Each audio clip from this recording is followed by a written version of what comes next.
Hello everyone. Today I am going to discuss about the characteristic features of the gymnosperms. What are gymnosperms? The Greek word gymnosperms, it means that here it is derived from the two words, that is the gymnos, it means that the naked, sperma means seeds.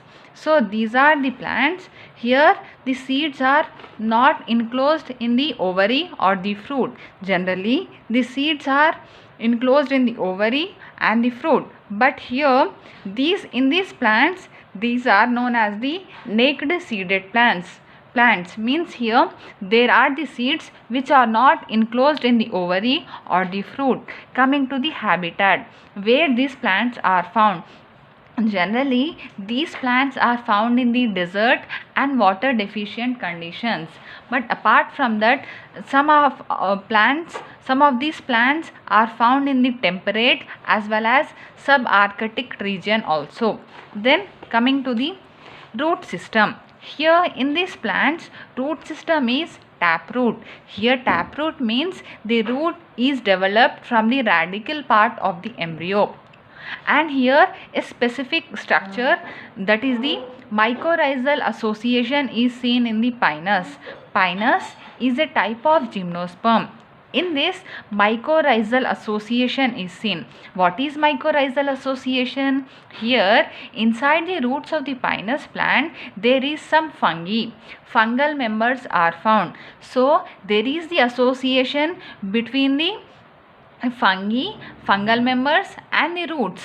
So this type of association, it is known as the mycorrhizal association. This is the symbiotic association. It means that both the plant as well as fungi both will get benefit from each other. Then coming to the next, that is the coralloid roots in cycas.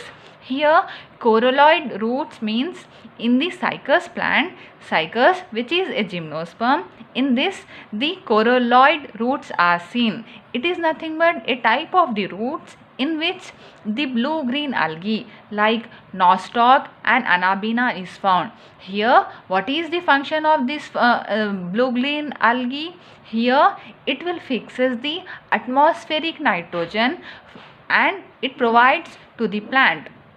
And here this is the again symbiotic association.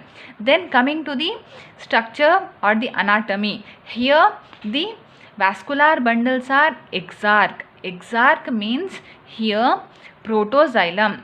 Protoxylem is present towards the periphery. First, what is protoxylem?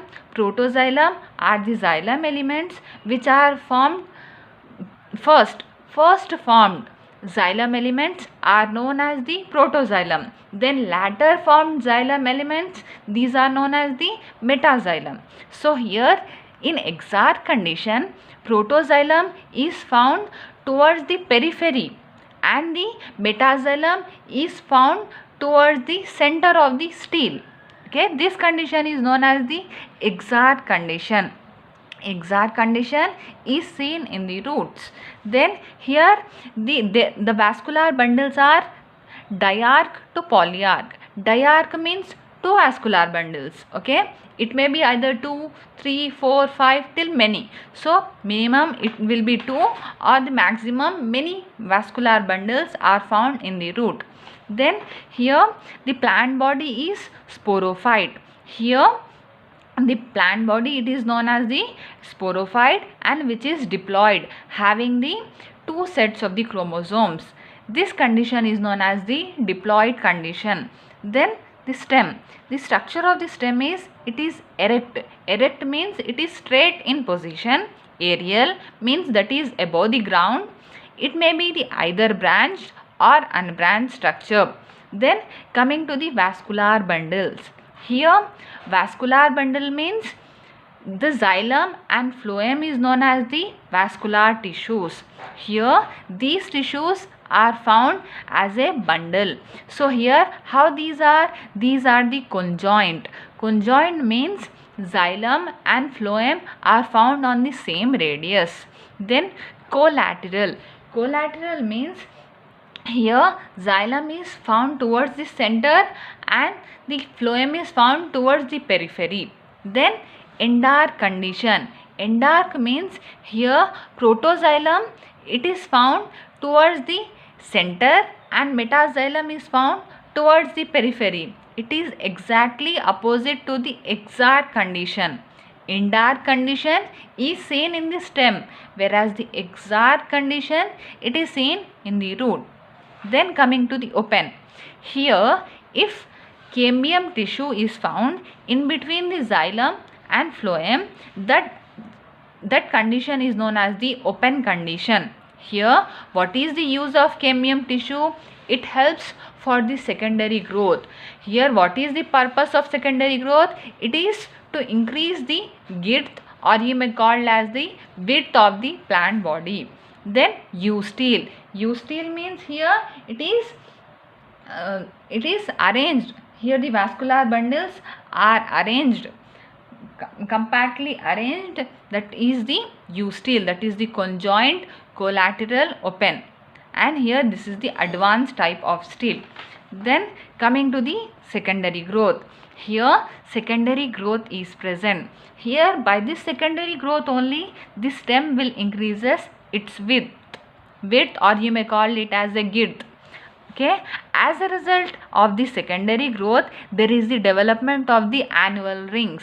Here if we take the TS of the stem, of the mature stem, we found the ring like structure, brown ring like structures are found in this stem, that is the annual rings.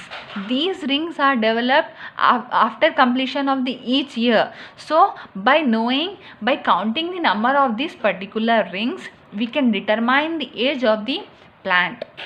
Then coming to the secondary wood. Here secondary wood means it is nothing but the xylem. Xylem is the dead tissue. So here the wood means, secondary wood means, that is nothing but the xylem. Here in the case of the gymnosperms, secondary wood is divided into the two types. What that is? The first one is the monoxylic wood, then the next one is the pycnoxylic wood.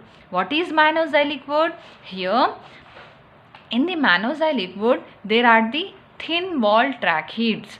What are tracheids? Tracheids are the elements of the xylem. Here the xylem elements, that is the tracheids, these are thin walled in the case of the monoxylic wood.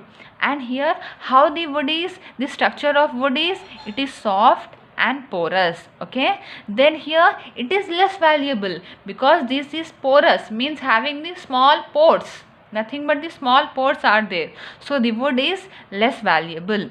Example for this type of wood is Cycadopsida, that is the cycas.